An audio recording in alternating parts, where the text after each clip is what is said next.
तो राजयोग क्या है? क्या ये बाकी योगों से अलग है? बिल्कुल नहीं।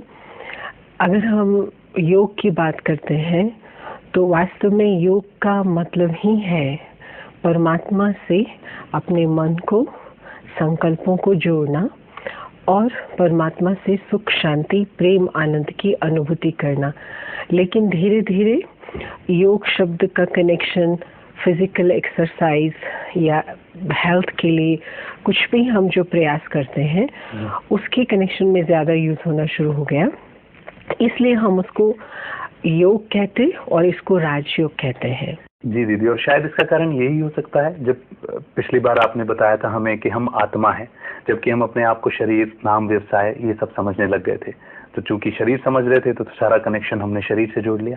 जी, वो जब हम राजयोग शब्द का प्रयोग करते हैं इसका मतलब ये भी है कि आत्मा शरीर का राजा है, शरीर रथ है और आत्मा रथी है। और रथी अगर रथ को अपनी शक्ति से नहीं चलाता है तो रथ रथी को, आत्मा को नीचे गिरा देता है। तो रथ पे बैठने का ये तो लक्ष्य नहीं होता, क्योंकि घोड़े पर बैठकर यात्रा की जाती है, किसी गंतव्य स्थान पर पहुंचा जाता है। तो ऐसे ही राजयोग का जो लक्ष्य है कि वो आत्मा रूपी यात्री इस शरीर रूपी गाड़ी या रथ में अपनी यात्रा को सुखद बनाए और अच्छी तरह से अपने गंतव्य तक पहुंचे, जीवन में सफल बने। जी। तो राजयोग में फिर करना क्या होता है?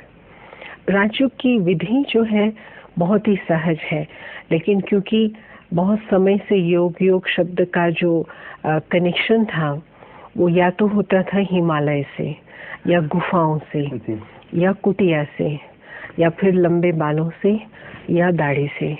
तो ऐसे लगता था ये तो कोई बहुत पहुंचे हुए लोग कर सकते हैं, मैं तो नहीं कर सकती क्योंकि मैं तो नारी हूँ, या मैं तो बहुत ही कमजोर हूँ, या मैं तो घर गृहस्थ में रहने वाला हूँ। लेकिन फॉर्चुनेटली ऐसा नहीं है। राजयोग एक विद्या है, जीवन जीने की कला है जो हर कोई बहुत नेचुरली अपनी लाइफ में अडॉप्ट कर सकता है, क्योंकि इसका मतलब सिर्फ यही है कि जो हमारा मन है, हमारे जो संकल्प है और बुद्धि है, वचन है, कर्म है, मन, बुद्धि, वचन और कर्म, वो सब एक रिदम में हो, डिसिप्लिन्ड हो। क्योंकि जब कोई चीज डिसिप्लिन्ड होती है आप उससे कोई भी कार्य अच्छी तरह से कर सकते हैं। तो सोचते तो आप सारा दिन हो, अभी आप यहाँ बैठे हैं, आप क्या सोच रहे हैं? अभी तो आप जो बता रहे हैं उस पर चिंतन चल रहा है। और जब मैं बोलती हूँ बीच बीच में हो सकता है आपको कोई और चीज याद आ रही हो, लेकिन क्योंकि आप मालिक हो तो आप उस चीज को पोस्टपोन करके फिर से आप यहाँ पर ध्यान लगाते हैं। जी। तो यही विधि है कि संकल्पों को एकाग्र करके अपनी आत्मिक स्थिति में स्थित करके परमात्मा की ओर ले जाना। तो इससे फायदा क्या है? जी। क्योंकि सारे दिन में मुझे कई काम भी करने हैं, तो इसलिए राजयोग के ज्ञान के अंदर हम 4 प्रकार के संकल्पों का अनुभव करते हैं। सबसे पहले है ऑर्डिनरी थॉट्स, जिसको कि साधारण संकल्प। आप बैठे हैं, आपका ध्यान जा रहा है, इस पौधे पे जा रहा है, पेंटिंग्स पर जा रहा है, जिसकी कोई आवश्यकता नहीं है, लेकिन वो संकल्प आ रहे हैं। और अगर सारा समय आप ऑर्डिनरी थॉट्स क्रिएट करते हैं, आपका फेशियल एक्सप्रेशन कैसा होगा? ऑर्डिनरी होगा। फिर है वेस्ट थॉट्स, व्यर्थ संकल्प। अभी आप बैठे यहाँ हैं, आपको 10 दिन पहले, 20 दिन पहले किसी ने कुछ कहा, वो बात याद आ रही है, या आपका 1 साल का प्लान बन रहा है, आप अभी कुछ कर तो सकते नहीं जी। या जो ऑलरेडी हो गया उसके लिए भी कुछ कर सकते नहीं। तो टू मच पास्ट या टू मच फ्यूचर, जी, वेस्ट। तो ये वाले थॉट्स अगर ज्यादा होते हैं तो ये जैसे कि हमारी एनर्जी जाती है। तो how you look like when you have mostly waste thoughts, you look like tired, tired, थके हुए मैं। ये अनुभव करते हैं आप सुबह से शाम तक। तो ऑर्डिनरी वेस्ट ऐसे ही नेगेटिव, किसी ने कुछ ऐसा बोला जो मुझे एक्सेप्ट नहीं है तो हम प्रवोक हो जाते हैं। उन्होंने जो ट्रिगर के रूप में आपके सामने आए और आपको एंगर आ जाता है।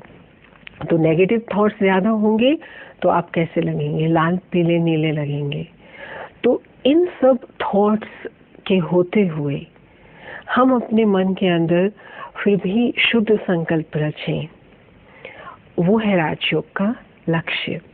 क्योंकि ओरिजिनली हम पॉजिटिव हैं, और अगर हम पॉजिटिव ही संकल्प करते हैं तो नेचुरल फील करते हैं।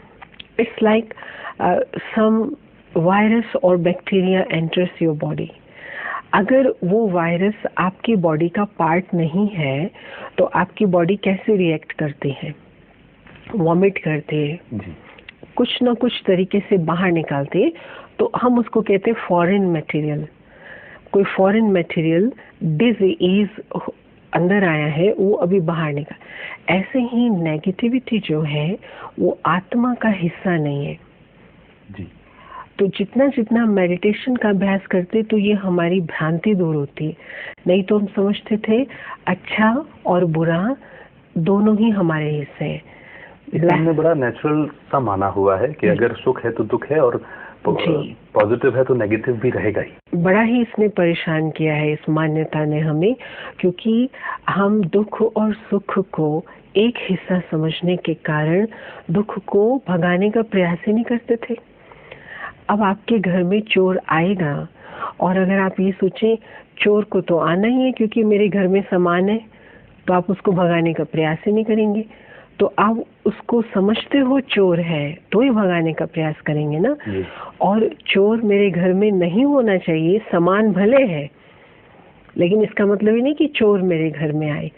तो ऐसे ही सुख है लेकिन दुख भी होना चाहिए, ये हमने जो माना वो उस गलती के कारण हम सुख भी भोग नहीं पाए।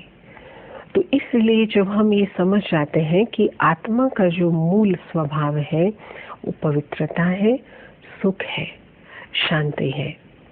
अपवित्रता, दुख और अशांति ये फॉरेन मटेरियल है, वायरल इन्फेक्शन है जी जी जी। और उसके लिए हमको ट्रीटमेंट देना है। तो meditation is like healing the soul from the sickness of negativity.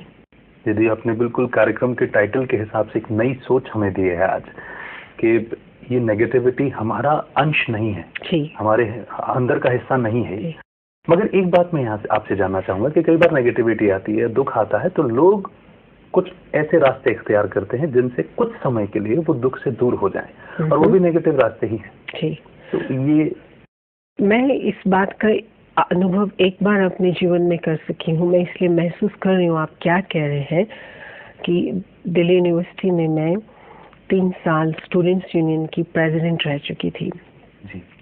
और उस समय रैगिंग की जो प्रॉब्लम थी अभी भी बहुत है, अब तो सब कुछ बढ़ गया है, विमेन रैगिंग है और जो हरासमेंट करते थे गर्ल्स का ये सब।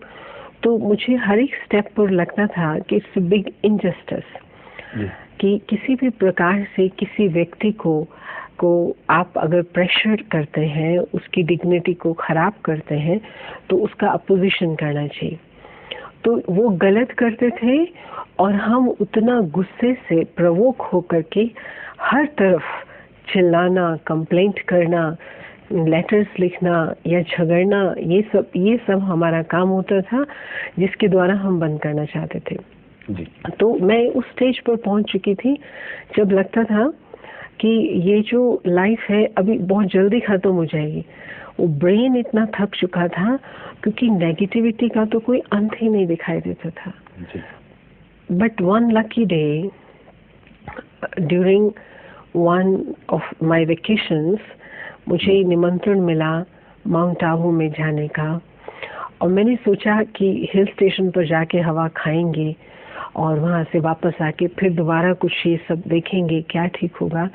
लेकिन वहाँ पर जा कर के जो मैंने स्पिरिचुअल टीचर्स जो हैं बहनें हैं, मुझे क्योंकि स्पिरिचुअल टीचिंग्स का शौक नहीं था और ना ही मैं लेक्चर सुनने की आदी थी, लेकिन मैंने जब उनके फेसेस देखे तो पहली बार महसूस किया कि पीस क्या होती है। तो उस समय जो मेरी एक अंदर में सोच थी कि शब्द या प्रभाव या अथॉरिटी ये फोर्स है और परिवर्तन का साधन है जी। वो बदली। महसूस हुआ कि शांति परिवर्तन का सर्वश्रेष्ठ साधन है, क्योंकि उन्होंने तो मुझे कुछ कहा ही नहीं, उन्होंने तो मुझ पर दबाव ही नहीं डाला, लेकिन मुझे महसूस कराया।